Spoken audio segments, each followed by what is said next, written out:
तो respiration in humans, respiration in humans में है कि ह्यूमन का रेस्पिरेशन, रेस्पिरेशन का मतलब तो शायद मैंने पहले ही बता दिया था। रेस्पिरेशन का मतलब होता है कि एक प्रोसेस जिससे क्या हो, एनर्जी, ब्रेकडाउन, एनर्जी क्या हो, रिलीज हो। यूटिलाइज हो। जो हम फूड खाते हैं, तो अभी तक हमने जो डाइजेशन पढ़ लिया ना कि ब्लड में फूड फूड डिजोल्व हो गया और डिफरेंट डिफरेंट सेल्स तक चला गया। तो वो जो फूड है, उस फूड से एनर्जी एक्सट्रैक्ट करना, क्या एक्सट्रैक्ट करना, एनर्जी एक्सट्रैक्ट एक्सट्रैक्ट करना। करना। इस चीज को हम क्या यस। कहते हैं, इस चीज को हम कहते हैं क्या, रेस्पिरेशन। कोई दिक्कत? No sir. ह्यूमन बींग्स में क्या होता होगा, मान लीजिए अगर ये ह्यूमन बींग्स है,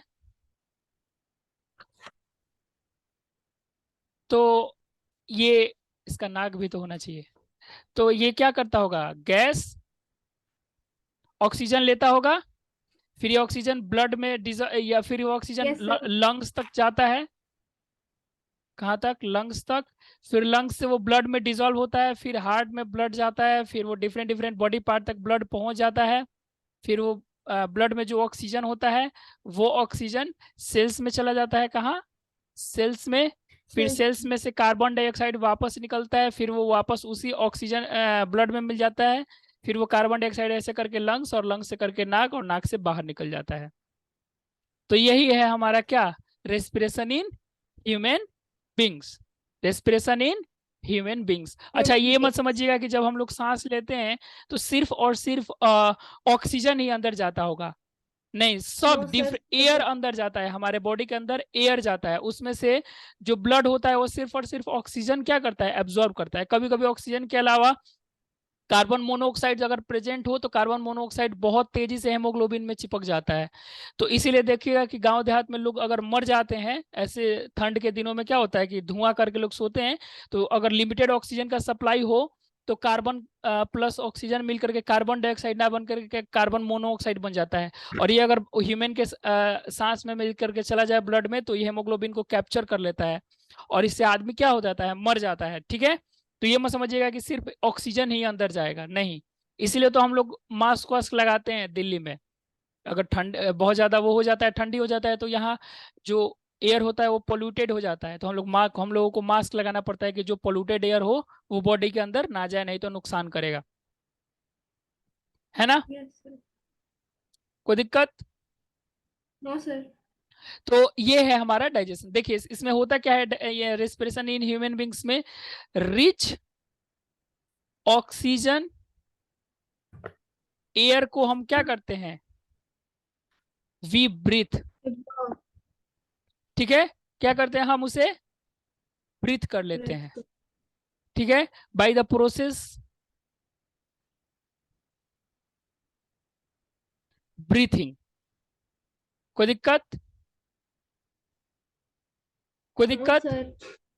नो और इसके सर। बाद हम जब सांस ऐसे छोड़ते हैं, इस प्रोसेस को क्या कहते हैं,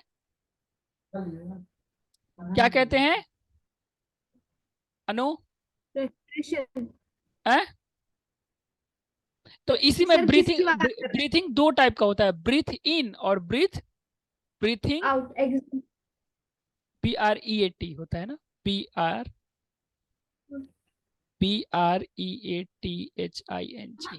ब्रीथिंग इन में हम लोग क्या करते हैं, ऑक्सीजन रिच एयर को, ऑक्सीजन रिच ऑब्जर्व। एयर को इनहेल करते हैं। और और CO2 को एक्सेप्ट। ब्रीथ आउट में, ब्रीथिंग आउट में CO2 रिच एयर एक्सेल। को एक्सहेल करते हैं। कोई दिक्कत? No sir. कोई दिक्कत है तो बता दीजिए। No sir. और कैसे पता चलता है कि हमारा जो ऑक्सीजन मतलब जो एयर एक्सहेल कर रहे हैं वो CO2 ही है? तो याद कीजिए, एक रिएक्शन मैंने पढ़ाया था, CaOH2 और प्लस CO2, तो ये कैल्शियम कार्बोनेट बन जाता है, CaCO3, है ना। तो हम क्या करते हैं, एक टेस्ट ट्यूब लेते हैं, इसमें एक पाइप लगाते हैं ऐसा। ठीक है, ठीक है नु। सर आपकी आवाज नहीं आ रही। है? सर आपकी आवाज नहीं आ रही। अभी भी नहीं है? सर आपकी आवाज नहीं आ रही। अभी? ये सर अब आ रही है। और अभी? आ रही है सर। ठीक है। तो हम क्या करते हैं कि ये रिएक्शन हमने पहले पढ़ा था ना कि CaOH2 में अगर CO2 डालेंगे तो ये CaCO3 बन जाता है ना। Yes sir. तो हम क्या करते हैं, कैसे मालूम चलता है कि हम जो सांस छोड़ते हैं उसमें CO2 ही होता है? तो हम क्या करते हैं, पहले इनहेल कर लेते हैं एयर को, और इसमें एक ये ऐसा सब सॉल्यूशन लेते हैं, किसका? CaOH2 का। किसका? Lime water. हाँ, लाइम वाटर का सॉल्यूशन लेते हैं, और उसमें एयर को एक्सहेल कर देते हैं। क्या कर देते हैं? एयर को एक्सहेल कर एक्सहेल कर। देते हैं। मतलब ऐसे मुंह मुंह लगा करके और ऐसे फूंक देते हैं उसमें। तो फिर क्या होता है, कुछ देर बाद रिएक्शन करके ये लाइम वाटर कैसा हो जाता है? पूरा एकदम कैल्शियम कार्बोनेट चेंज हो जाता कैल्शियम है। कार्बोनेट, एकदम व्हाइट कलर का बन जाता है, जिसे हम कहते हैं कैल्शियम कार्बोनेट। कार्बोनेट। तो इससे पता चलता है, इस एक्सपेरिमेंट से पता चलता है कि हम जो सांस छोड़ते हैं उसमें ज्यादा मात्रा में क्या प्रेजेंट होता है? CO2। CO2 प्रेजेंट होता है। कोई दिक्कत? No sir. कोई दिक्कत नहीं? सर हाँ।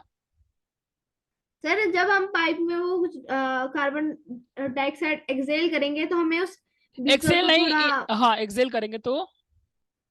सर बीकर को हमें वो एयर टाइट हाँ कंटेनर हाँ के हाँ, अंदर मतलब। वो तो है ही कि ये एयर टाइट रहना चाहिए। कॉर्क, एक्चुअली हम कॉर्क लगा देते हैं इसमें। कॉर्क समझती हैं, वो यस। जो बैडमिंटन का पीछे कॉर्क होता है ना, वही कॉर्क। Yes sir. हाँ, तो वो कॉर्क लगा के एयर टाइट कर देते हैं इसे। ठीक है। Yes sir.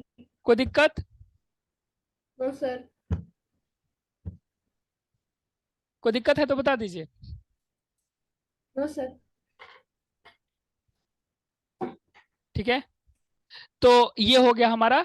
और इसके अलावा हम जब सांस लेते हैं ना, तो हमारा जो ऐसा होता है लंग्स, लंग्स को अभी हम ह्यूमन रेस्पिरेटरी सिस्टम में डिटेल में पढ़ेंगे।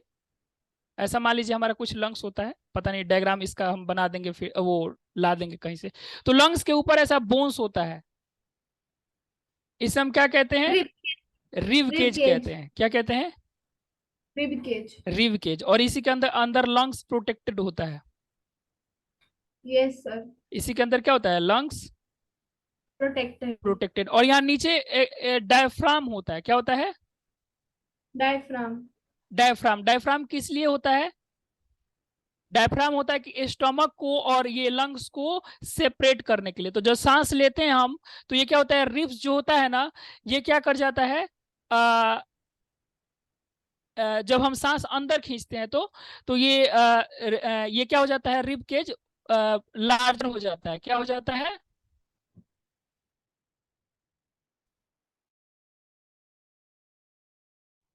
लार्जर।